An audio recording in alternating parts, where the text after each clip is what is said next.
তো একটা মিনিট যেন সময় নষ্ট না হয়, প্রতিদিনই 5 মিনিটের জন্য হইলেও কোনো আল্লাহওয়ালার সোহবতে গিয়ে বসা, প্রতিদিন 5টা মিনিট।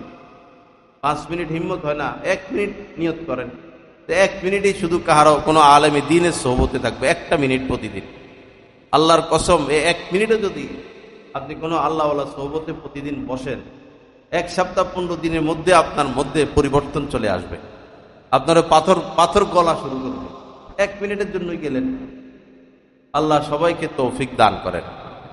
তো রমজান মাস, হাদিস শরীফের মধ্যে এসেছে, মান সামা রমাযানা ঈমানান ওয়া ইহতিসাবান গুফিরা লাহু মা তাকাদ্দামা মিন যামবি। যে ব্যক্তি ঈমান সহ সওয়াবের আশায় পুরা রমজান মাস রোজা রাখবে, গুফিরা লাহু, তার পিছনের সমস্ত গুনাহ আল্লাহ পাক মাফ করে দিবেন। অনেক বড় কথা। এবং যারা তারাবি পড়বে, ওমান কওমা রমাযানা, পুরা রমজান মাস ব্যাপী তারাবি পড়বে, তাদেরও সমস্ত গুনাহ আল্লাহ পাক মাফ করে দিবেন।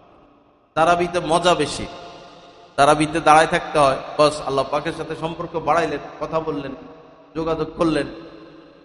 পা ব্যথা করে আল্লাহকে বলবেন দিলি আল্লাহ তোমার জন্য কষ্ট করতেছি, তোমার জন্য কষ্ট করতেছি, তুমি তোমার দিদার আমাকে দাও, তোমার মহব্বত আমাকে দাও, তোমার নৈকট্য আমাকে দাও। তারাবি আজীব এক আমল। কষ্ট করলে এটা আল্লাহকে বলতে থাকা। রাস্তায় বাইর হইলেন, নজর হেফাজত করলেন, খুব কষ্ট হইল, আল্লাহকে বলল, আল্লাহ তোমাকে পাওয়ার আশায় নজরকে হেফাজত করলাম, তুমি এর বিনিময় দাও, এর বিনিময় তোমার মহব্বত দাও। প্রত্যেক আমল করার সময় নিয়ত জরুরি, প্রত্যেক আমল করার সময় নিয়ত জরুরি। নিয়ত না করলে আমলের কোনো দাম নাই। নিয়ত করবেন, জিকিরের আগে নিয়ত করবেন, আল্লাহ জিকির করতেছি, এর উসিলায় তোমার মহব্বত দাও, এর উসিলায় তোমার মহব্বত দাও।